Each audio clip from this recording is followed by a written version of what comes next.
आज़ाद कश्मीर को ताओ बट से लेकर छम बरनाले तक देखना है। और मैं शायद आपकी ख्वाहिश के मुताबिक आपको खबर मुहैया ना कर सकूं, लेकिन मैं ये आपको यकीन दिलाता हूं कि आबादी और रकबे और हार्डशिप्स की बुनियाद पर हुकूमत अपनी तरजीहात के मुताबिक आहिस्ता आहिस्ता चल पा रही है।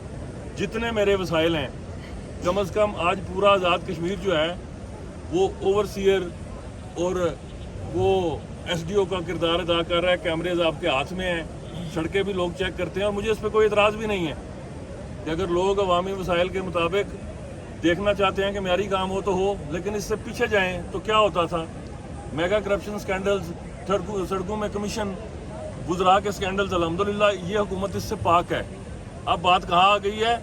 वज़ीर आज़म से निकल कर, गुजरा से निकल कर, ब्यूरोक्रेसी से निकल कर ग्रास रूट लेवल पे लोकल गवर्नमेंट की स्कीमें चेक हो रही हैं।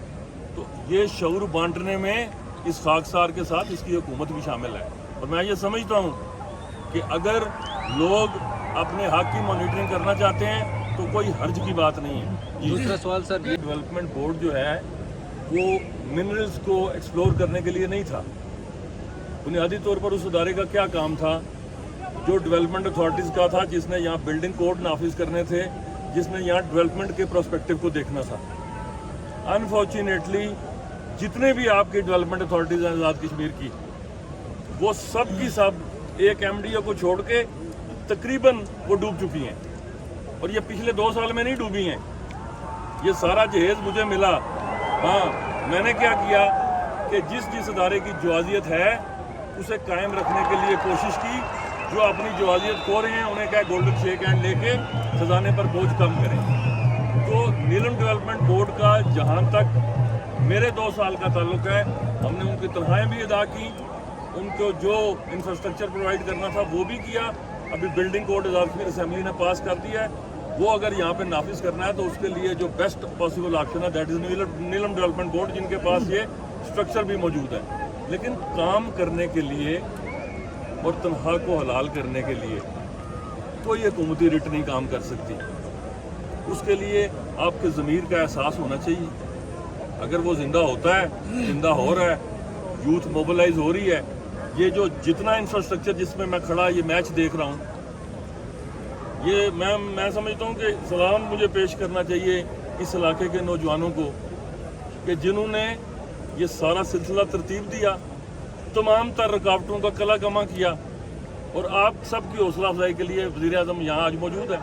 तो इसका मतलब क्या है कि जहाँ कोई बेहतर काम हो रहा है, हुकूमत उसकी सरपरस्ती के लिए जितनी भी हार्डशिप्स हुई उनको ओनरशिप देगी। लेकिन मैं सियासी गुफ्तगू की बुनियाद पर, पॉइंट स्कोरिंग की बुनियाद पर, अगर आप ब्लैकमेलिंग की बुनियाद पर हुकूमत को इम्प्रेस करके वसाइल हासिल करना चाहते हैं तो वो कोई ऐसी कोई तजवीज़ मेरे पास नहीं। एमएल किस चीज़ को कहते हैं? मुस्लिम लीग नून। उनके एक सदर भी हैं,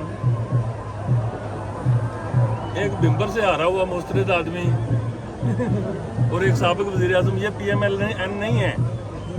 PMLN के 4 वुज़रा हुकूमत के अंदर हैं, दैट इज़ PMLN। उसका एक प्रेसिडेंट है, वो फेडरेशन की पार्टी है। बल्कि मेरा तो मुतालबा ये है कि PMLN अपनी सफ़ों के अंदर सफाई करे। ये नहीं मुमकिन कि आप हुकूमत का हिस्सा भी हैं और फिर आप हुकूमत के लिए बददुआएं भी मांगते हैं, जबकि आप हुकूमत के हर निज़ाम में रोड से लेकर डेवलपमेंट स्ट्रक्चर तक, लोकल गवर्नमेंट तक सब चीज़ों के बेनिफिशरी भी हैं। तो एक टिकट में 2 मज़े नहीं मिल सकते। मसलन महाजरीनी सीटों की जो खात्मे की गुफ्तगू थी, सबसे पहले साबिक वज़ीर आज़म राजा फारूक हैदर साहब ने की। सोशल मीडिया पे उनकी वीडियोस चल रही हैं। साथ ही उन्होंने असेंबली फ्लोर पे कहा, नहीं मैं इन महाजरीन की बात नहीं करता, मैं इनकी करता हूँ। आप जब लूज़ बॉल दे देते हैं इंतजार पसंद टोले को तो फिर लोग छक्के मारते हैं। फिर ये नहीं हो सकता कि आप गुफ्तगू करके उसका मज़ा ना लें, फिर वो मज़ा कोई और लेता है। महाजरीन जम्मू कश्मीर की जहाँ तक नशिस्तों का ताल्लुक है, ये मसला कश्मीर से जुड़ी हैं। ये 1-2 अशखास के आने से, ना आने से या चंद करोड़ की डेवलपमेंट स्कीमों की मुताज नहीं है। अगर किसी फ़र्द में खराबी है तो उसके लिए एहतसाब के अदारे मौजूद हैं, दें दरखास्तें, जो कसूरवार है वो टांगा जाएगा। लेकिन आप मसला कश्मीर की जड़ का खात्मा करना चाहते हैं, 1 करोड़ 25 लाख की सिंबॉलिक रिप्रेजेंटेशन को आप ख़त्म करना चाहते हैं। इस आवारगी का क्या मतलब है? آپ مسئلہ کشمیر کو دفن کرنا چاہتے ہیں. آپ کا اگر کوئی نقشہ ذہن میں ہو رہا ہے تو جب اللہ آپ کو موقع دے گا آپ اس آوارگی کو ممکن بنائیے گا. جب تک موجودہ حکومت اور یہ وزیر اعظم موجود ہے, دو ٹوک انداز میں آج اپنی بات کو دہرانا چاہتا ہوں. Princely states of Jammu and Kashmir نہ جز کی بنیاد پر نہ تقسیم کی بنیاد پر, کل کی بنیاد پر مسئلہ کشمیر میں جو کشمیری ہیں, جموں کشمیر کے عوام ہیں, انہوں نے اپنے مستقبل کا فیصلہ کرنا ہے. تقسیم کشمیر کا کوئی ایجنڈا اگر کسی کے ذہن میں بھی ہے یا وہ اس بنیاد پر پیچھے اس گفتگو کو چھپاتے ہوئے آگے مہاجرین نشستوں کو رکھ کر اپنے آلودہ اور بھیانک عزائم کو لوگوں تک لانا چاہتا ہے تو آئینی ہاتھوں سے اس کا راستہ روکیں گے. اچھا سر باری آئی ہے تو نیکسٹ طے عمل ہوگا. تو اخلاقی طور پر اتنا کہنا چاہیے تھا کہ نہیں, اس دفعہ آپ یہ مطالبہ مسترد کر دیں گے. میری عرض سنیں, عوامی ایکشن کمیٹی نے جو مطالبہ کیا تھا وہ بنیادی مطالبہ وزیر اعظم آزاد کشمیر نے 6 ماہ پہلے سینٹ کے ایوانوں میں کیا تھا. عوامی ایکشن کمیٹی بعد جاگی تھی, لیکن وہ اس طرح اس کی تشہیر ممکن نہ ہوئی. پھر جو سستی بجلی اور سستا آٹا تھا, آزاد کشمیر کی کون سی سیاسی جماعت نے اس کی مخالفت کی؟ تو وہ عام لوگوں کا مطالبہ تھا, اور عام لوگوں کے ساتھ حکومت کی لڑائی نہیں ہے. حکومت تو بنی ہوئی اپنے عوام کی فلاح و بہبود کے لیے ہے. تو سستی بجلی سستا آٹا دینے میں کیا حرج تھا, دے دیا.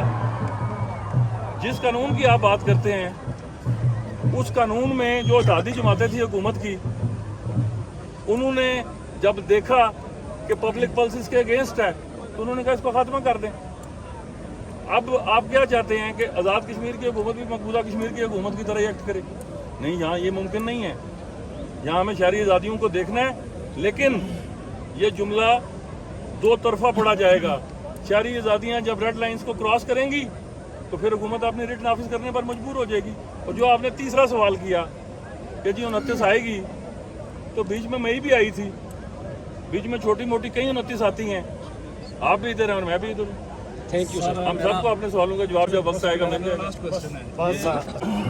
اس میں 1.5-2 ماہ کی تاخیر اس بنیاد پر ہوئی کہ جو گزشتہ بجٹ ہے وہ 15 مئی کو بکس کلوز ہو جاتا ہے. پھر آخری جو 15-20 ایام ہیں یا 1 ماہ ہے وہ بجٹ جو ہے وہ اگلے سال پاس ہوتا ہے. اس کو کہتے ہیں ایکسیس بجٹ. کیونکہ یہ حادثہ مالی سال کے اختتام پر ہوا, اس کی تمام منظوریاں ہو چکی ہیں. آنے سے پہلے میاں صاحب نے متعدد دفعہ یاد دہانی کرائی. اس کی فائنینشیل کنکرنس بھی ڈپارٹمنٹ نے دے دی ہے. جو فنڈز ہیں وہ SMBR صاحب کے حوالے کر دیے گئے ہیں. میرا خیال ہے اگلے 2-3 ہفتوں میں یا شاید ہفتے 10 دن میں بھی, میں ذرا متعدد بات کہہ رہا ہوں, ان کو بھی مل جائیں گے. اور جتنی آپ کی پینڈنگ افات سماوی کے کیس ہیں جن کا معاوضہ جات کا تعین ڈپٹی کمشنر نے کرنا ہے اور کر چکے ہیں, وہ سارے کے سارے بذریعہ چیکس ان کو ادائیگی ہو جائے گی.